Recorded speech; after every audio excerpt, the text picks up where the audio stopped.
Hello students. इस video में हम लोग यूनिफॉर्म सर्कुलर मोशन और नॉन यूनिफॉर्म सर्कुलर मोशन के बारे में पढ़ेंगे। एनसीईआरटी का चैप्टर नंबर 4 है, ये पेज नंबर 79 में दिया हुआ है।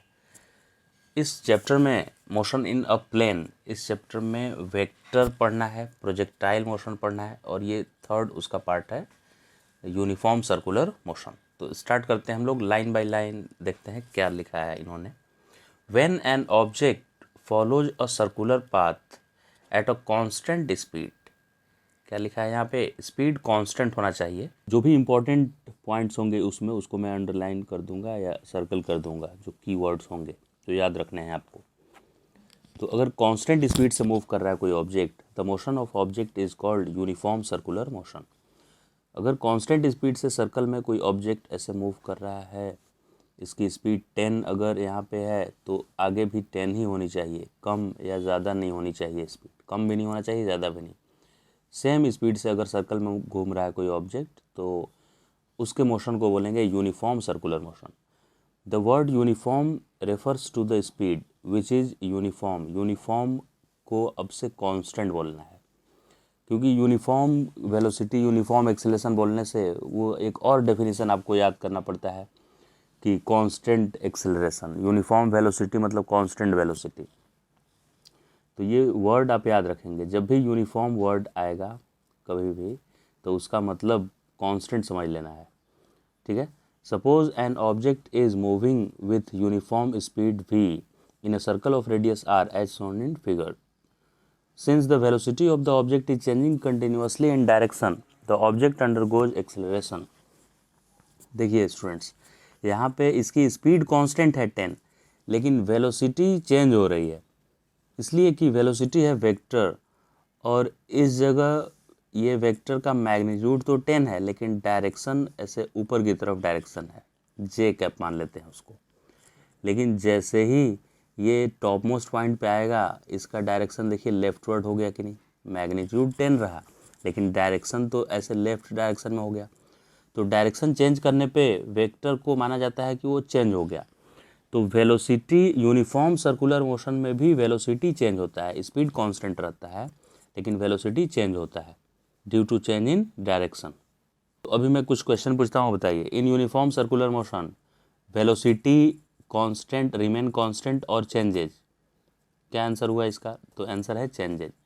इन uniform circular motion magnitude of velocity is constant और वेरिएबल, तो मैग्नीट्यूड कांस्टेंट है, डायरेक्शन सिर्फ चेंज हो रहा है। तो पूरा वेलोसिटी बोलेगा तो चेंजेज, ओनली मैग्नीट्यूड बोलेगा तो रिमेन सेम, और स्पीड भी बोलेगा तो remain same.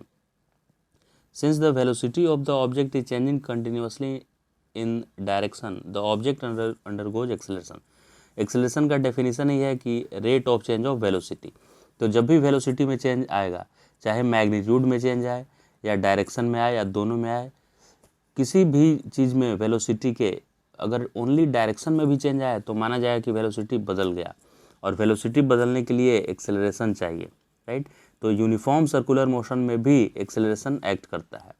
Let us find the magnitude and direction of this acceleration. अब पेज 80 में आ गए हम लोग, 80 में। इस पेज में 3 फिगर दिए हुए हैं, फिगर ए, बी एंड सी। इसको एक्सप्लेन करते हैं। फिगर ए में सर्कुलर आर्क लिया हुआ है एक, उसमें इनिशियल पोजीशन वेक्टर ये आर वेक्टर है।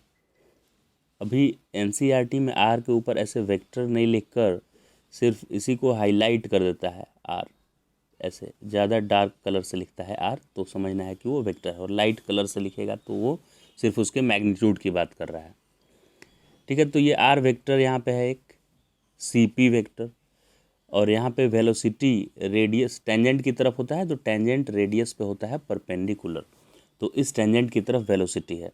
वैसे ही कुछ टाइम के बाद, सपोज डेल्टा टी टाइम के बाद, वो पी डैश पोजिशन पे आ गया पार्टिकल, तो पी डैश पोजिशन पे आया तो सी पी डैश उसका नया पोजीशन वेक्टर हुआ, जिसको आर डैश लिखा हुआ है। R dash vector equal to c p dash. यहाँ पे वेलोसिटी टेंजेंट के डायरेक्शन में होगा और टेंजेंट रेडियस पे परपेंडिकुलर होता है, तो इस डायरेक्शन में वी डैश हो गया। तो यहाँ पे मैंने ब्लू कलर से इनिशियल वेलोसिटी को इंडिकेट किया है, और फाइनल वेलोसिटी को भी इस पॉइंट पे ब्लू कलर से इंडिकेट किया है वी, और रेड कलर से रेडियस वेक्टर को मैंने इंडिकेट किया है। तो अगर मुझे चेंज इन वेलोसिटी का डायरेक्शन देखना है कि चेंज इन वेलोसिटी किधर होगा, तो इसका फॉर्मूला होता है v final minus v initial. तो वी फाइनल तो ऐसे लेफ्टवर्ड है ही ऐसे, और वी इनिशियल ऊपर की तरफ था, तो माइनस वी इनिशियल क्या नीचे की तरफ होगा ऐसे, और इन दोनों के टेल को एक जगह पे मिलाएंगे तो ये यहाँ पे 90 डिग्री एंगल बनेगा। दोनों के टेल को एक जगह मिलाए तो 90, तो इन दोनों का रिजल्टेंट क्या 45 डिग्री पे आएगा, 45 डिग्री पे, और 45 डिग्री आने पे ये सेंटर की तरफ आ जाएंगे। किधर को आ जाएगा, ये सेंटर की तरफ, क्योंकि ये परपेंडिकुलर बाइसेक्टर पे जाएगा। वी एफ और वी आई का मैग्नीट्यूड क्या है, इक्वल, क्योंकि यूनिफॉर्म स्पीड से मूव कर रहा है ये, तो जितना मैग्नीट्यूड वी इनिशियल का है उतना ही वी फाइनल का है, तो ये बाइसेक्टर पे आएगा। और रेडियस वेक्टर आर एफ और आर आई के दोनों को हेड को ऐसे मिला है, तो ये ग्रीन कलर से मैंने इंडिकेट किया है। तो ग्रीन कलर को ये बाइसेक्ट करेगा टू इक्वल पार्ट में, क्योंकि ये ट्रायंगल में ये दोनों साइड क्या है, ये साइड और ये साइड इक्वल है दोनों, और 45 डिग्री पे जा रहा है, तो ये सामने वाले साइड को इक्वल पार्ट में बाइसेक्ट करेगा, और परपेंडिकुलर भी ये होगा, तो परपेंडिकुलरली बाइसेक्ट कर रहा है इस साइड को। और ये साइड क्या था, डेल्टा आर। मुझे कैसे पता चला ये डेल्टा आर है, तो triangle rule of vector addition में मुझे याद है कि अगर दो वेक्टर ऐसे बना हुआ है, एक वेक्टर और एक दूसरा वेक्टर ऐसे, तो पैरेललोग्राम रूल से अगर इन दोनों वेक्टर का सम पूछेंगे तो ये वेक्टर होगा, और इन दोनों वेक्टर का डिफरेंस पूछेंगे, अगर ये ए और ये बी है, तो ये डायगोनल रिप्रेजेंट करता है A plus B parallelogram law of vector addition में, और दोनों के हेड को जो मिलाते हैं ये वेक्टर ए माइनस बी को रिप्रेजेंट करता है, राइट। तो यहाँ पे आप देख सकते हैं, अगर ये ए वेक्टर है और ये बी, तो ये डायगोनल रिप्रेजेंट करता है ए प्लस बी, वेक्टर में हम लोग सीखे हैं ये ए प्लस बी, और ये दूसरा वाला डायगोनल जो दोनों के हेड से हेड मिलाए हैं, ये रिप्रेजेंट करता है ए माइनस बी वेक्टर को। इसी सिचुएशन को A1 और A2 दो डिफरेंट डायग्राम में बनाया गया। A1 में सिर्फ रेडियस वेक्टर को रिप्रेजेंट किया गया है, ये रेडियस वेक्टर है फर्स्ट, और ये final radius vector r dash है। तो मुझे डेल्टा आर मतलब आर डैश माइनस आर चाहिए, r final minus r initial चाहिए। तो इसका डिफरेंस, दो वेक्टर का डिफरेंस कैसे मिलता है, दोनों वेक्टर के हेड को ज्वाइन करने से। तो इस हेड को मैंने ज्वाइन किया, तो ये क्या रिप्रेजेंट कर रहा है, डेल्टा आर। और डेल्टा वी वेक्टर क्या था, परपेंडिकुलर टू डेल्टा आर। तो इस डेल्टा आर पे परपेंडिकुलर डायरेक्शन में इधर मैंने H I vector delta we लिख दिया, डेल्टा वी। और अगर ये डेल्टा वी ऐसे है, तो वी इधर वेक्टर होना चाहिए और वी डैश उतना ही लेंथ का इधर होना चाहिए, क्योंकि डेल्टा वी भी तो डिफरेंस है, वी डैश माइनस वी है। तो इधर वी वेक्टर, इस वेक्टर को यहाँ पैरेलली शिफ्ट करके वी बनाए, और वी डैश यहाँ था, इसको भी पैरेलली शिफ्ट करके यहाँ वी डैश किए, और दोनों का इक्वल लेंथ रखे, और डेल्टा वी जो आएगा वो इस डेल्टा आर वेक्टर पे परपेंडिकुलर बाइसेक्टर के डायरेक्शन में आएगा। और एक्सेलरेशन का डायरेक्शन उधर ही होता है जिधर चेंज इन वेलोसिटी का डायरेक्शन है, क्योंकि डेफिनेशन है एक्सेलरेशन का a equal to change in velocity upon time interval in which that velocity है चेंज्ड। तो डेल्टा वी का डायरेक्शन डिसाइड करेगा एक्सेलरेशन का, क्योंकि डिनोमिनेटर में तो टाइम आने वाला है, तो टाइम तो स्केलर क्वांटिटी है, तो जो डेल्टा वी का डायरेक्शन है वही ए का डायरेक्शन होगा। तो सेकेंड फिगर में इन्होंने क्या किया है, ये बी फिगर जो बनाया है इन्होंने, उसमें इस डेल्टा थीटा को थोड़ा कम रखा है, डेल्टा थीटा को, तो डेल्टा थीटा को थोड़ा कम इंडिकेट किए हैं, लेकिन सिचुएशन तो फिर बनेगा, इस डेल्टा वी का डायरेक्शन डेल्टा आर के परपेंडिकुलर बाइसेक्टर की तरफ होगा। थर्ड फिगर सी में ये और भी कम करके और पी और पी डैश को एक ही पॉइंट पे ले आया गया है। तो यहाँ भी डेल्टा आर और आर ये एक ही डायरेक्शन में होगा, यहाँ डेल्टा आर कुछ अब बन ही नहीं रहा है, ये आर और डेल्टा आर एक ही पॉइंट है for delta t tends to 0, मतलब एकदम कम टाइम इंटरवल के लिए यही आर है, और आर एफ भी यही है। तो डेल्टा आर ऐसा कुछ होगा, डेल्टा आर देखिए आर एफ और आर इस पे इस डायरेक्शन में है, डेल्टा आर परपेंडिकुलर नहीं है, ये इसका और इसका हेड दोनों ज्वाइन करने से मिला है, इन दोनों हेड को। तो अगर ये दोनों एक ही मिल जाएं, आर और आर डैश एक ही जगह पे हो जाए, तो इन दोनों के हेड को मिलाने पे जो लाइन आएगा वो ऐसा खुद लाइन आ जाएगा इस तरह का। तो ये किसका डायरेक्शन है, वेलोसिटी का। इस पॉइंट पे टेंजेंशियल वेलोसिटी है और जो डेल्टा आर था वो भी ऐसा ही आया है। चेंज इन वेलोसिटी का डायरेक्शन किधर आता है, परपेंडिकुलर टू डेल्टा आर, यानी इसके परपेंडिकुलर यानी कि सेंटर की तरफ आएगा। तो इंस्टेंटेनियस वेलोसिटी जिधर भी होगा उसके परपेंडिकुलर डायरेक्शन में चेंज इन वेलोसिटी और एक्सेलरेशन का डायरेक्शन होगा, यानी कि टुवर्ड्स सेंटर आएगा। यहाँ भी देखिए चेंज इन वेलोसिटी का डायरेक्शन टुवर्ड्स सेंटर ही आया था और इंस्टेंटेनियस के केस में भी टुवर्ड्स सेंटर ही आएगा चेंज इन वेलोसिटी का डायरेक्शन। तो ये जो ग्राफ के थ्रू यहाँ पे फिगर के थ्रू एक्सप्लेन किया हुआ है उसी को मैथमेटिकल इक्वेशन के फॉर्म में भी एक्सप्लेन कर देता हूँ मैं यहाँ पे। Let r and r dash be position vectors and v dash r velocities of object when it is at p and p dash. ठीक है, ये लिखा हुआ है as shown in diagram. By definition velocity at a point is along the tangent. ठीक है, ये सब पता है। वी पी पॉइंट पे वेलोसिटी और v dash p dash point पे वेलोसिटी है और एक्सेलरेशन का वैल्यू पता ही आपको, change in velocity by time interval. और मैग्नीट्यूड ऑफ एक्सेलरेशन तो इसी का मैग्नीट्यूड लेंगे, change in velocity by time interval. और इंस्टेंटेनियस में delta t tends to zero, मतलब टाइम इंटरवल नहीं होकर एक इंस्टेंट के लिए निकालते हैं तो इसीलिए डेल्टा टी की वैल्यू ज़ीरो लेते हैं, मतलब टाइम इंटरवल नहीं देना है उसमें। फिर ये इक्वेशन लिखा गया है सिमिलर ट्रायंगल बनाकर। कौन कौन से ट्रायंगल को सिमिलर रखा हुआ है यहाँ पे देखते हैं। एक ये सी पी पी डैश, यानी एक ट्रायंगल जिसमें आर आर डैश और डेल्टा आर है, और ये वो ट्रायंगल है जिसमें इनिशियल वेलोसिटी, फाइनल वेलोसिटी और डेल्टा भी चेंज इन वेलोसिटी है, मतलब एक पोजीशन वेक्टर का ट्रायंगल और एक वेलोसिटी वेक्टर का ट्रायंगल। तो ये दोनों सिमिलर कैसे हुआ मैं दिखा रहा हूँ। देखिए इस ट्रायंगल को आप आधे ट्रायंगल को देखिए, आधे ट्रायंगल को, इसमें ये पूरा एंगल डेल्टा थीटा था तो ये हाफ एंगल क्या होगा, डेल्टा थीटा बाई 2।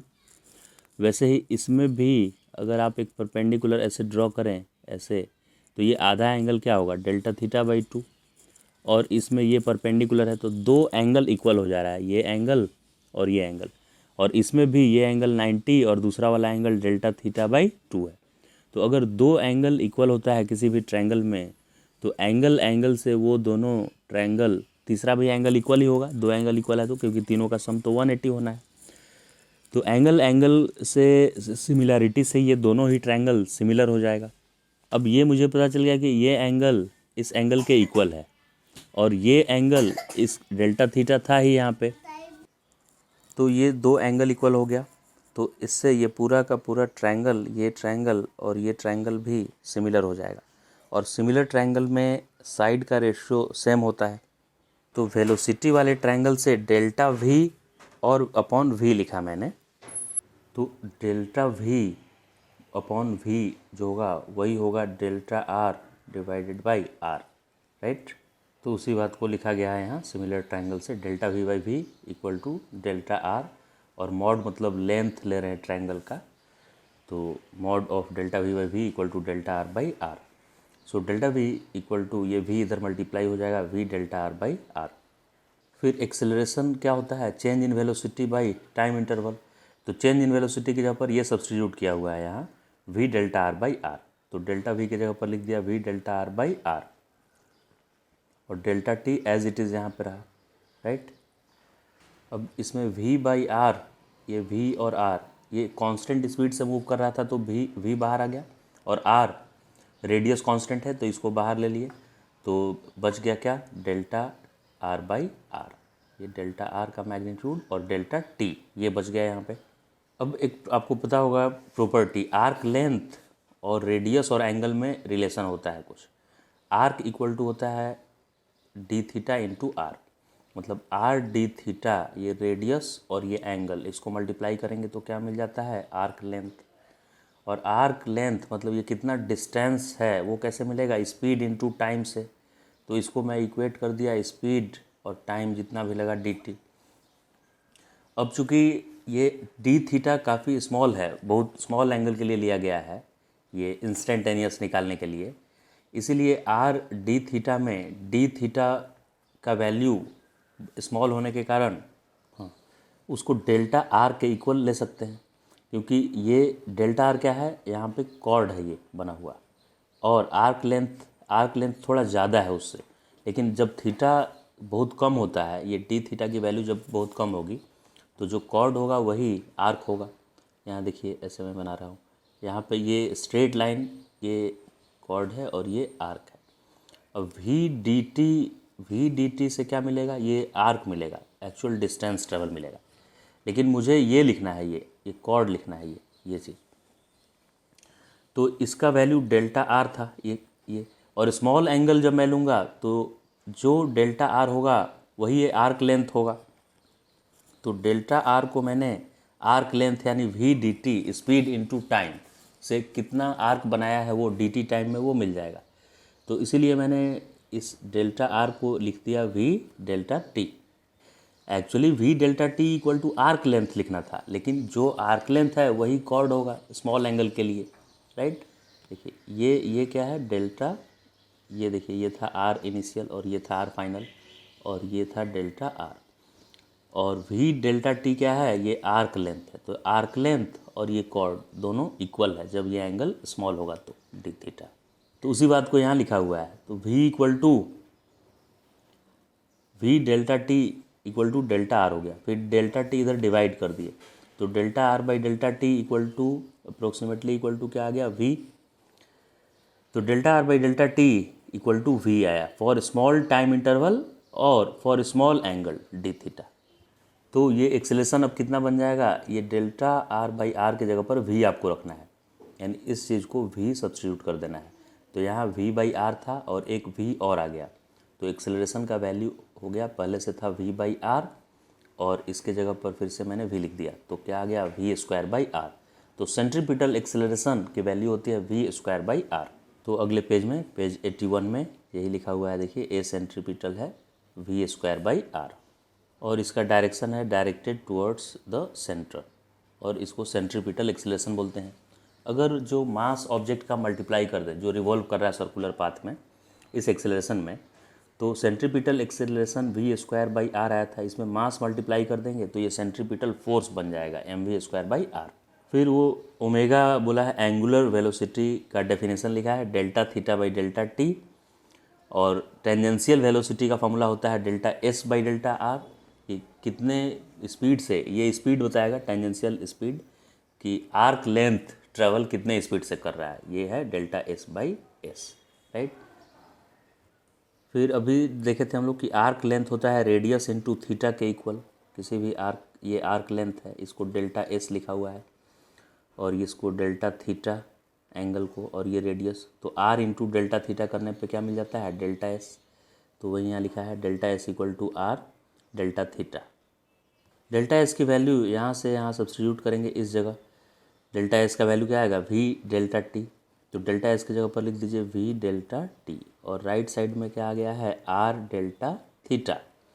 तो ये डेल्टा टी इधर डिवाइड होगा जाकर, और delta theta by delta T को डिफाइन किया गया है ओमेगा, तो ये ओमेगा बन जाएगा, और इस साइड में आ जाएगा वी बाई, ये आर इधर डिवाइड होगा के वी बाई आर, तो omega equal to V by R या V equal to R into omega. तो सेंट्रीपिटल एक्सेलरेशन का फॉर्मूला अभी अभी डिराइव किया था मैंने वी स्क्वायर बाई आर, और V equal to omega R भी प्रूव किया हमने। तो वी स्क्वायर के जहाँ पर ओमेगा स्क्वायर आर स्क्वायर आ गया, इसमें वी को ओमेगा आर से रिप्लेस कर दिया गया है, तो एक आर कैंसिल होगा तो ओमेगा स्क्वायर आया आर। अब एक्सेलरेशन का फॉर्मूला दो हो गया, एक या तो लिखेंगे ओमेगा स्क्वायर आर या लिखेंगे वी स्क्वायर टेंजेंशियल वेलोसिटी का square upon r. V square by r लिखिए या ओमेगा स्क्वायर आर लिखिए, लेकिन ये याद रखना है कि टेंजेंशियल वेलोसिटी है, ये कौन से वेलोसिटी का स्क्वायर है, टेंजेंशियल वेलोसिटी का square by r. Next paragraph में फ्रीक्वेंसी को डिफाइन किया गया है।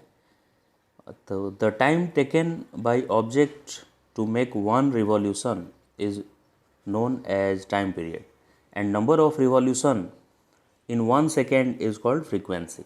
मतलब सर्कुलर पाथ में अगर कोई मूव कर रहा है तो 1 सेकेंड में अगर 10 रिवॉल्यूशन कंप्लीट किया तो उसकी फ्रीक्वेंसी 10 हो जाएगी। 1 सेकेंड में जितना रिवॉल्यूशन कंप्लीट करेगा उतना ही फ्रीक्वेंसी बोलना है। तो number of revolution per second is defined as frequency, और फॉर्मूला है फ्रीक्वेंसी का 1/t। ये आया कैसे 1/t, तो t टाइम पीरियड बताया गया था, तो t टाइम पीरियड में 1 रिवॉल्यूशन कंप्लीट करता है, टाइम पीरियड का डेफिनेशन यही है कि time taken to complete one revolution.